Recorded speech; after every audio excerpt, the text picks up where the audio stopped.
खुलुमबाय आं सिबिरानि ब्रह्म नोंथांमोनखौ आंनि एसबी बड' निउज चेनेलाव गासैखौबो बरायबावनाय थाबाय नोंथांमोननि थाखाय आं गोदान मोनसे भिडिअ लानानै फैबावबाय अन्नानै भिडिअखौ जोबजासे नायलांदो गासै 17निबो बारा आइजोफोरखौ हाबा खालामगोन होननानै थगायनानै बिसोरनि नखरनिफ्राय गासै 6,61,02,000 रां जाख्ल'दों।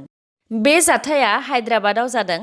सासे 42 बोसोर बैसोनि मुदाबाद श्रीनु नाइक मुंनि मानसिया गावखौ इन्डियान आर्मिनि मेजर होननानै थगायनानै हाबा खालामनायनि मुङाव हिन्जावफोरनिफ्राय रां लायोमोन।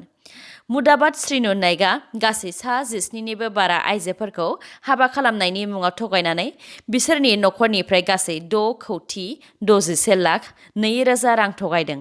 पुलिसफोरा दा बेखौ हमनो हाबाय आरो बेनिफ्राय गंसे नंखाय पिस्तल, नंखाय आर्मिनि फोरमान पत्र, नंखाय डिग्री आरो गंथाम गारिजों लोगोसे 85,000 रां हमनो हादों। बिश्वजित आरो इमानुएल बिथांमोनहा बिजेपि हान्जायाव हाबनायनि उनाव मैया बिटिसि ओनसोलाव दुंहाव थासारि सोमजिदों। बिश्वजित आरो इमानुएल बिथांमोनहा बिपिएफ हान्जाखौ एंगारनानै बिजेपि हान्जायाव हाबहैनायनि हेंथायै मैया बिश्वजित दैमारि बिथां आरो इमानुएल मुसाहारि बिथांजों लोगोसे 4 बिजेपि दैदेनगिरिफोरनि मुसुखा बानायनानै सावदों। उदालगुरि जिल्लानि रौता सारियालिनि 15 नं राजा लामायाव बिपिएफ दोलोआ गासै 6 बिजेपि दोलोनि दैदेनगिरिफोरनि मुसुखा बानायनानै सावदों। मुसुखाफोरा बिश्वजित दैमारि, इमानुएल मुसाहारि, डक्टर हेमन्त बिश्व शर्मा, बिजेपिनि आफादगिरि रन्जित दास, दिलीप सैकिया आरो भवेश कलिता। सिकिउरिटि फर्सफोरा मैया जम्मु एन्ड काश्मीरनि साम्बा सेक्टराव नागिरनानै पाकिस्ताननिफ्राय इन्डियासिम उदखारिफोर हाबखुमाबोग्रा 150 मिटार गोलाव हा सिङाव बानायनानै दोनखुमानाय नाला हमनो हादों। हा सिंनि नालाखौ उदखारिफोरा सिनायनो हायै बायदि हा आरो बालानि बस्थाजों खोबनानै दोनदोंमोन आरो बे बालानि बस्थायाव पाकिस्तान कराचिनि सिनबो दंमोन। सिकिउरिटि फर्सफोरा नालाखौ गोदानै बानायनाय होननानै सन्देह खालामदों। थांनाय साननैसो सिगां पाकिस्तानी उदखारिफोरा जम्मु श्रीनगर नेशनेल हाइवेनि बेंटल प्लाजायाव 4 जैश-ए मोहम्मदनि उदखारिफोरखौ गावथारनो हादोंमोन। बेनि उनावनो सिकिउरिटि फर्सफोरा बिसोर 4खौ हा सिङाव बानायनानै दोननाय नालाजों इन्डियासिम हाबफैदों होननानै खौरां मोननानै नागिरनायाव बे नालाखौ मैया हमनो हाबाय। बिटिआर हालामनि मोन 15 फरायसा गौथुमनि हान्जाया गिबि मन्थ्रि सर्बानन्द सन'वालखौ मैया लोगो हमदों। मैया रबिबारखालि मिरु एबसुनि आफादगिरि दिपेन बर' बिथांनि दैदेननायाव बिटिआर हालामनि गासै मोन 15 गुबुन गुबुन हारि माहारिनि फरायसा गौथुमनि दैदेनगिरिफोरजों जथायै आसामनि गिबि मन्थ्रि सर्बानन्द सन'वालखौ लोगो हमदों। मोनफ्रोमबो हारि माहारिनि फरायसा आफादनि दैदेनगिरिफोरा फैगौ बिटिसि बिसायख'थिखौ मोजाङै खुंफुंनो थाखाय आसामनि गिबि मन्थ्रिखौ खावलायदों। बेजों लोगोसे मोन 15 फरायसा गौथुमा जथायै बेनि सायाव गांसे गोसोखां बिलाइबो गथायदों। मख'नो गोनांदि बे हाबाफारियाव मिरु एबसुनिफ्राय आफादगिरि दिपेन बर'जों लोगोसे मिरु एबसुनि गाहाय नेहाथारि, बिटिआर गोरोबथानि सागानगिरि लरेन्स इस्लारि, लोगो गाहाय नेहाथारि खोरोमदाव औवारि आरो गेलेमु नेहाथारि गणेश बसुमतारिया बाहागो लादोंमोन। मुंदांखा कमेडियान भारती सिंह आरो बिनि फिसाय हर्ष लम्बोटियाखौ गान्जा मोननायनि दायाव एनसिबिआ एरेस्ट खालामदोंमोन। एनसिबिआ भारती सिंहनि मुम्बाइनि मोनथाम न'आव सिग्रोमनानै गासै 86.5 ग्रामनि गान्जा हमनो हादोंमोन। बेनि दायावनो एनसिबिआ बिसोरखौ हमदोंमोन आरो मैया किला कर्टसिमबो लानानै थांदोंमोन। कर्टआ बिसोर सानैखौ 4 दिसेम्बरसिम सोंनाय फिननाय लानो थाखाय जुडिशियेल कास्टडियाव दैथायहरबाय। कमेडियान भारती सिंहखौ कल्याण जेलाव दैथायहरबाय आरो बिनि फिसाय हर्षखौ तलौजा जेलाव दैथायहरबाय।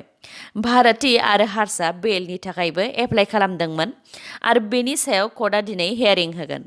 भिडिअखौ जोबजासिम नायलांदो आरो नोंथाङा दासिमबो आंनि चेनेलखौ साबस्क्राइब खालामाखैबा अन्नानै साबस्क्राइब खालामदो लोगोसे बेल आइकनखौ क्लिक खालामदो जाहाथे गोदान गोदान खौरां लानानै आं नोंथांमोननिसिम फैनो हायो। तेजपुराव बैसो जानाय बिसि फिसाय सानैखौ माखासे सिनाय मोनै दुथांफोरा बुथारनानै गालांदों। फिसायनि मुङा ब्रियान आरिच, 80 बोसोर बैसोनि आरो बिथाङा गुबैयै आमेरिकानिमोन। बिथाङा इन्डियानिनो सिटिजेनशिप लानानै इन्डियायावनो थायोमोन आरो बिथांनि बिसिनि मुङा आशा आरिच, 65 बोसोर बैसोनि। तेजपुर पुलिसा बुंथिनाय बायदिब्ला थैनाय बिसि फिसायनि न'नि खाथिनि मानसिफोरा बिसोरखौ नुयैनि थाखाय पुलिसनो खौरां हैनायाव पुलिसा फैनानै नायफैनायाव बिसोर सानैनि गोथै देहाखौ नुनो मोन्दों। खौराङाव मोननाय बायदिब्ला थैनाय बिसि फिसाय सानैया फिसाजो सानै दंमोन जाय गुबुन जायगायाव थायोमोन। माखासे बेसेन गोसा जिरादफोरखौ खावनायनि थाखायनो दुथांफोरा बे खामानिखौ मावदों जानो हागौ होननानै पुलिसफोरा सन्देह खालामदों। तामिलनाडुनि गंसे मन्दिरनिफ्राय खावजानाय मोनथाम इसोरनि मुर्तिखौ 42 बोसोरनि उनाव मोनफिननो हाबाय।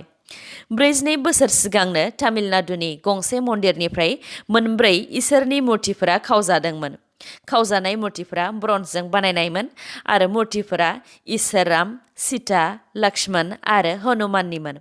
बेफोरनि मादाव राम, सीता आरो लक्ष्मणनि मुर्तिखौ 42 बोसोरनि उनाव लन्दननिफ्राय मोनफिननो हाबाय। 1978 मायथाइयावनो बेफोर मुर्तिफोरखौ तामिलनाडुनि राजा गपालास्वामी मन्दिरनिफ्राय खावदोंमोन। मैया आं मोनसे निउज होदोंमोन। इन्डियानि गिबिसिन 14 बोसोर बैसोआवनो ग्रेजुएशन कमप्लिट जादों आरो 9 बोसोर बैसोआव थाखो 10 पास जादों होननानै। बे खौरांखौ गोबां मानसियानो फोथायनो गोब्राब मोनदों जानांगौ आरो खायसेया मिथियैयाव आंनाव गोबां सोंहरफिनदों। आं नोंथांमोननि सोंनायखौ जेबो गाज्रि मोनाखै, मानोना नोंथाङा माखौबा मिथियाबा बेखौ खोन्थानानै होनायानो आंनि खामानि। गिबियावनो जायफोर फरायसाफोरा टेलेन्टेड बिसोरो माखासे इउनिभार्सिटिनि सिङाव फास्ट ट्रेक कर्स खालामनो हायो। फास्ट ट्रेक कर्सआव बैसोनि जेबो सिमा गैया, बेयाव खालि फरायसानि टेलेन्टखौल' नोजोर होनाय जायो। बेजों लोगोसेनो नोंथांमोनहा बबेबा निउसखौ फोथायनो गोब्राब मोनोबा थोंजोङै गुगोलाव सार्च खालामनानै नायोब्लानो रोखा जानो हागोन। जेरै मैयानि निउसनि आगस्तिया जेसुवेल मुं लिरोबानो बिथांनि गासै डिटेल्सखौ नोंथांमोनहा मोननो हागोन। लामडिं डिभिजननि रेलवे पुलिसा माखासे स्ट्रेट खौरां मोननानै कार्बि आंलंनि आसिफ ट्रेभेल्स मुंनि मोनसे ट्रेभेल एजेन्सियाव रेड खालामदोंमोन आरो बेनि ट्रेभेल एजेन्सिनि बिगोमा आलाउद्दिन आनसारिखौ ट्रेननि टिकेट फानखुमानायनि दायाव रेलवे पुलिसा दा हमबाय। बे ट्रेभेल एजेन्सिया माखासे सफ्टवेयार बाहायनानै गनायथि गैयालासे ट्रेननि तात्काल एबा इमार्जेन्सि टिकेटखौ बुक खालामनानै होयोमोन आरो बेनि मुङाव दावबायारिफोरनिफ्राय गोबां रां लायोमोन।